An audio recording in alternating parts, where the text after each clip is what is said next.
So we just showed you Kamala Harris on Fox News. Kamala Harris trying to close the gender gap.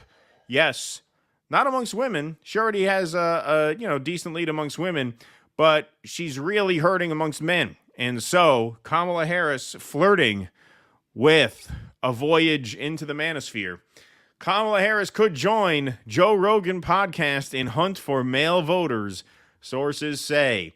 Democratic presidential nominee Kamala Harris could sit down for an interview with popular podcaster Joe Rogan, whose audience leans heavily towards young men, as she works to shore up support with male voters, sources said on Monday. Harris campaign officials in the final stretch of the presidential campaign met with Rogan's team this week, but an appearance has not yet been confirmed, said two of the sources who have knowledge of the matter.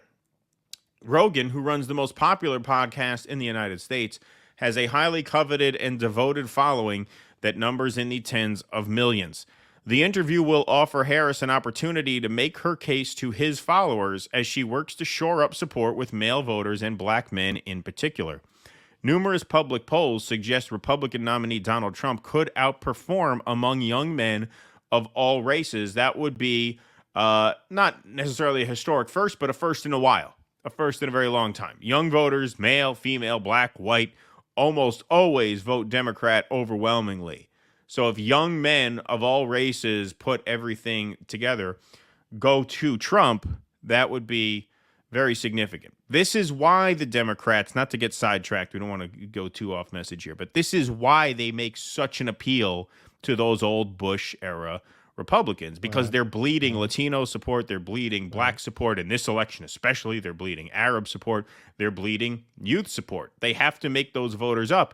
Now you say, well, there aren't enough of those neocon Republican voters to make up for all of these other voters who they're losing.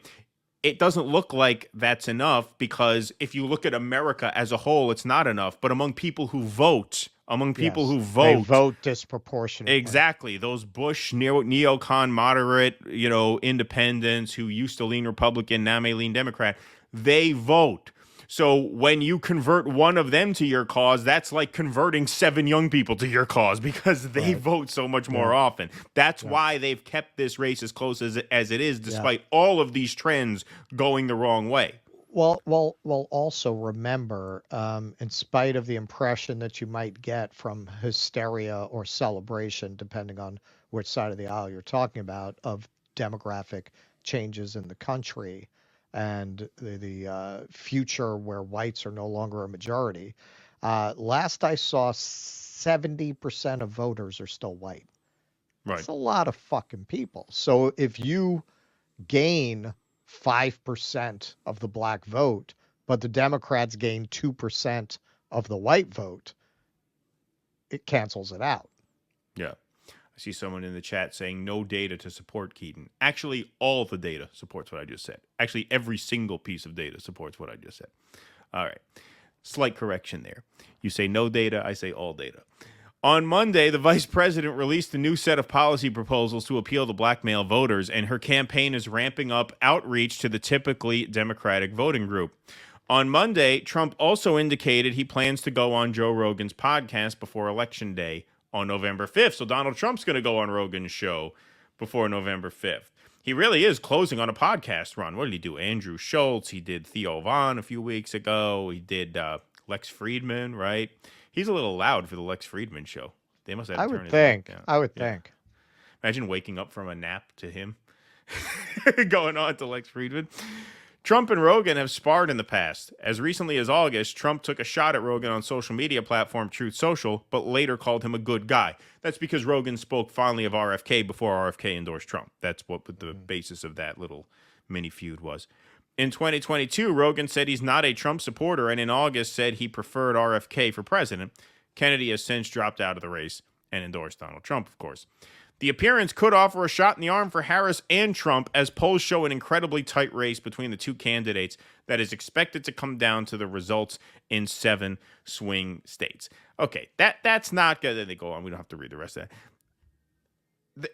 The idea that her appearing on Rogan would be a shot in the arm for her is pretty absurd. All that's going to do is create 4 hours worth of viral clips that show how ridiculous she is.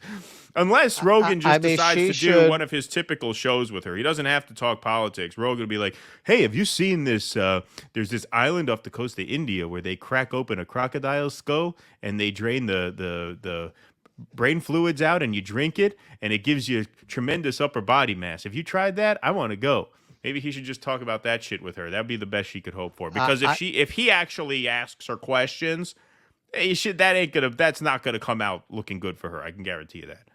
She goes on Rogan. If she does it with enough lead time, at least 2 weeks before the election, she can demonstrate that her economic policies are already working for podcasters who will see such a tremendous influx of ad revenue off their clips of that they'll have to vote for Kamala.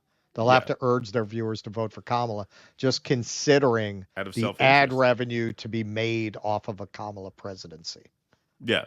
I just can't imagine them saying yes to that. They say they're considering it. Again, this is how you know the trends are going the wrong way for her. Are going to kill it. I don't think they're going to do it after that Fox interview. This is why I'm saying the trends are moving away from her, because if you're even considering going on Joe Rogan's podcast, you surely must feel you're in desperate need of more votes. Because look, Rogan is one of the people who, like, the K-Hive types have the most disdain for of anybody. He's the anti-vax, he's this, he's that, whatever. 3 hours of Kamala Harris. I don't know if she'd give him 3 hours. Remember when Bernie went on? It was like for an hour. Imagine she gives him 20 minutes. It's the shortest episode of Joe Rogan ever. Yeah. Maybe he should split the episode. He'll do 2 hours with her and then bring in Alex Jones or somebody to fill the rest of the time. Because I can't imagine she would do 3 hours. No, but he should totally do a Jerry Springer. 20 minutes into the interview, bring in Alex Jones. Yeah, bring in Alex Jones. Have him come in and have a seat. Hey, nice to meet you. I think I can't imagine. I cannot imagine how that would go well. The fact that they're even considering it, it's not like Brett Baier. Fox News, it's a hostile environment, sure. But like Rogan is like basically on the Mount Rushmore of most loathed figures by like the kind of liberal class base that supports Kamala Harris, right? So it's really kind of crazy that they're even entertaining it. Again, this kind of shows you that in the final weeks of the campaign, the macro dynamics are starting to really show themselves in a way that's affecting the polling. And Donald Trump, has had his act more or less together the past 3 weeks. Really, since the Haitian migrant fiasco, he really hasn't stepped in it since then, since the dogs and cats. No, they've been very on message about immigration, not the dogs and cats element of immigration, but the jobs and housing element of immigration. Yeah, exactly. Please clap.